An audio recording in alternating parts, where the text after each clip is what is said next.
and disc conditions, and chronic pain. The company has treated thousands of patients, including many UFC champions, former and current NFL players, and many everyday people like you and I.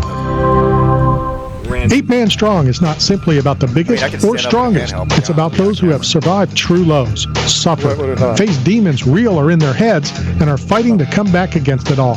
If you live with a passion for greatness and strength and resilience towards all obstacles that may attempt to derail you, if you're bold and aggressive in the pursuit of the things you want in life, if you are meant to overcome everything that stands in your path of reaching your goals, then you are 8 Man Strong.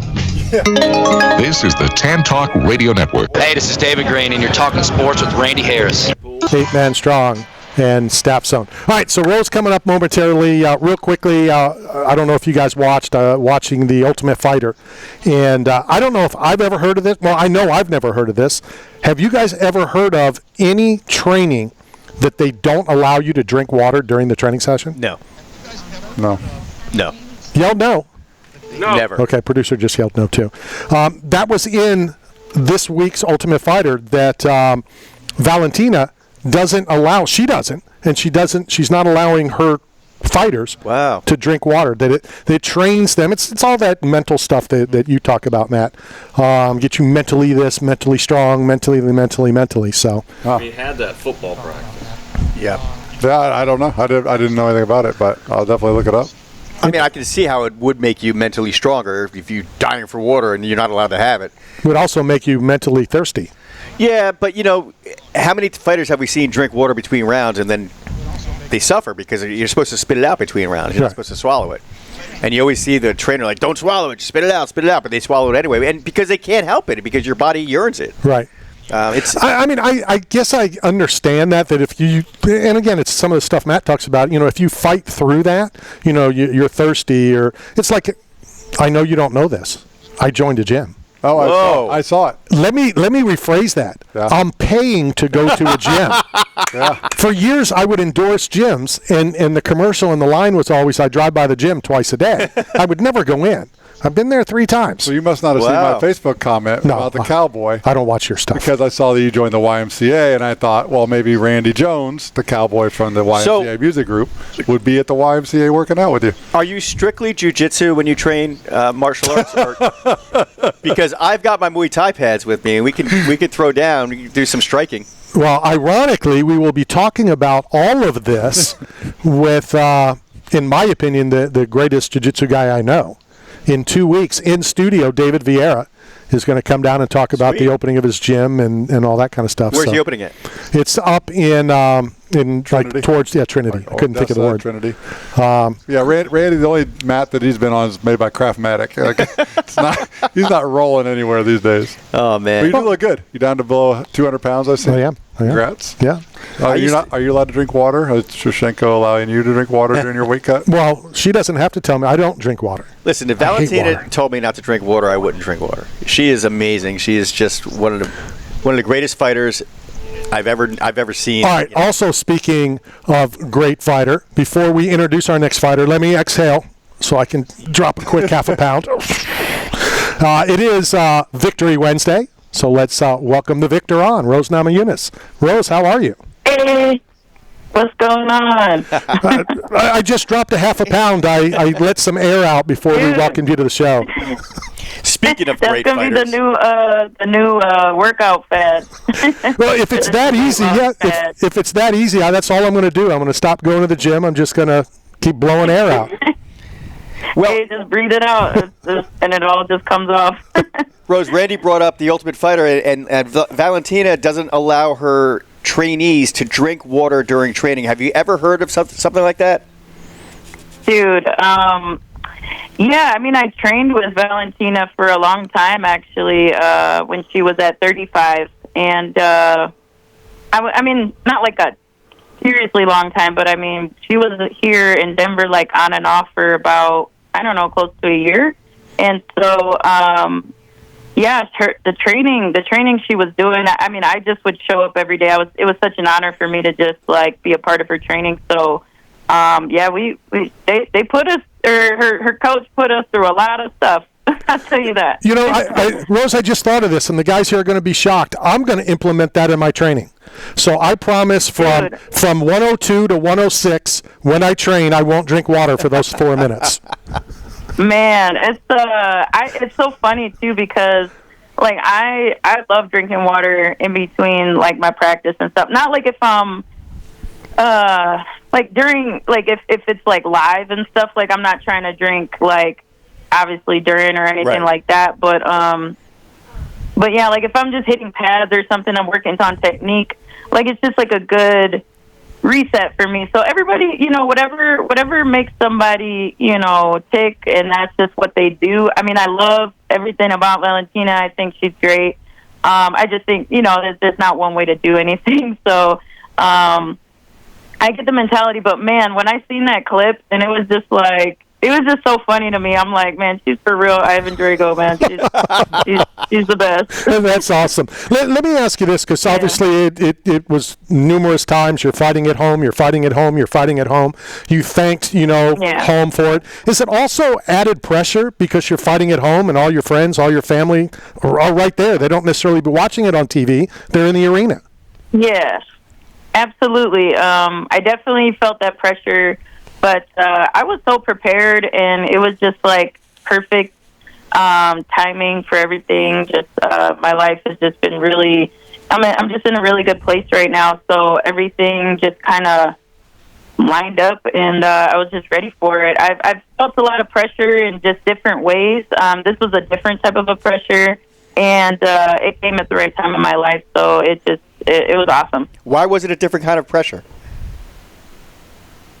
Because usually, well, I guess it's, I've never fought in my hometown before. Other than like, I guess, growing up in Milwaukee and just like in the amateur scenes or whatever, but, like even growing up, I always competed in like athletics and just different things. And, even though my mom was usually like, she was there for a lot of stuff, but a lot of the time she wasn't, because she was always busy, you know, working, putting food on the table. So, like, to me, I've grown accustomed to, like, no one watch me, no one pay attention. Like, I'm just going to go do my thing. And I would rather, like, I'm not the type of person that usually wants a bunch of people that I know to be somewhere that I'm, like, you know, performing and stuff. Like, I want to perform in front of people that actually either don't know me, preferably maybe just like want me to lose a little bit, you know. Right.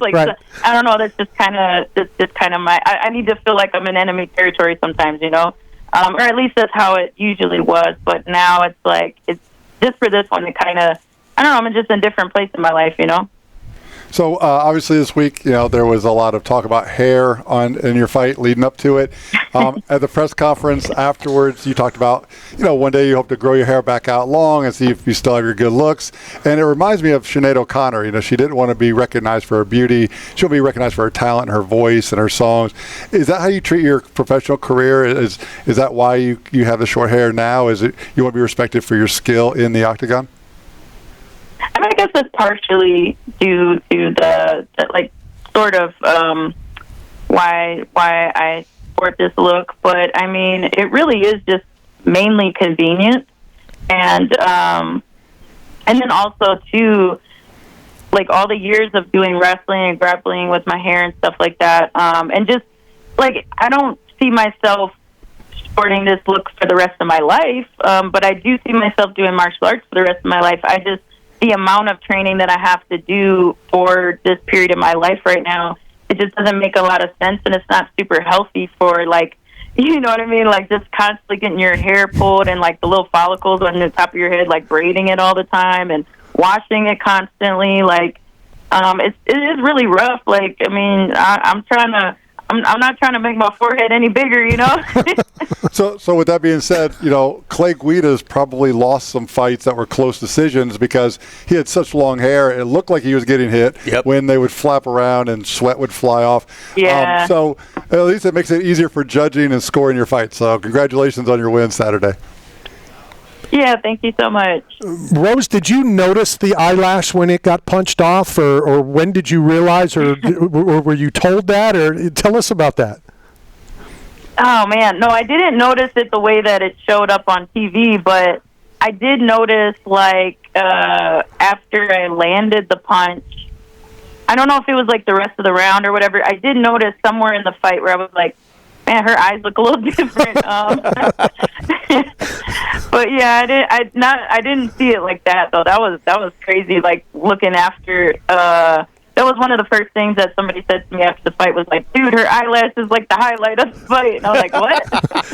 You got the eyelash got the performance bonus of the night. Got the bonus. You know, I always ask fighters, what's the craziest, strangest? Is this now the craziest thing that's ever happened with you during a fight?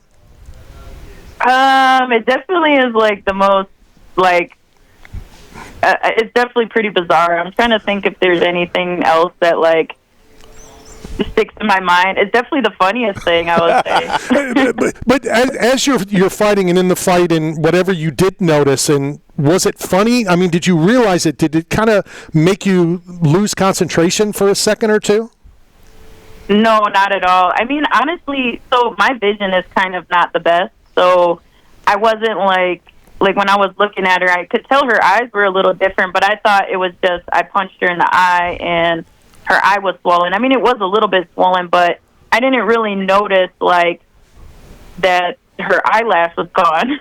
It was just more so, I didn't really, like, make that connection in it. No, I didn't. I was just kind of focused on the fight, but also, I mean, my vision isn't, like, the best. I can see people's outline, and I can see what I need to see, but yeah, if I would have seen that her eyelash was gone like that, and like it flew off like the way that it did, that would be a little distracting probably. Rose, it's Mike Straka. It's been a long time since I was able to talk to you. I remember interviewing you leading up to your Angela Hill fight, and you said that you felt more like a cat instead of the Tasmanian devil that you were in fights previous to that, where you decided that cats can pounce a lot quicker and they're more in control of their emotions. You started Taekwondo at age 5, and it's been a long journey. I think you're 30 years old now? 32. So since the time I interviewed, I think that was 2015 about Angela Hill, and you talked about being a cat, and that was about 10 years ago. Up till now, like, have you evolved even more from that thinking? What if you could compare yourself to any predator now? What would that be?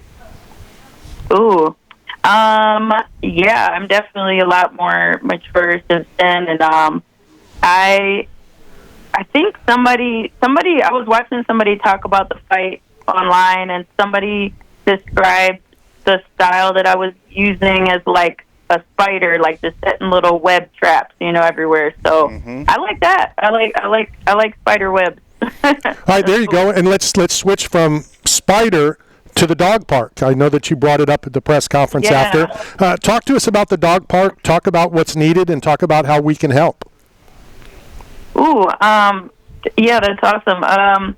So the city council, it was like a long process for many months. The Parks and Rec department here in Westminster have been wanting to close down the dog park, or at least reduce it down to 33 acres from 470 acres, which is like the reason that this dog park is so nice is because of the space. And they were concerned about the short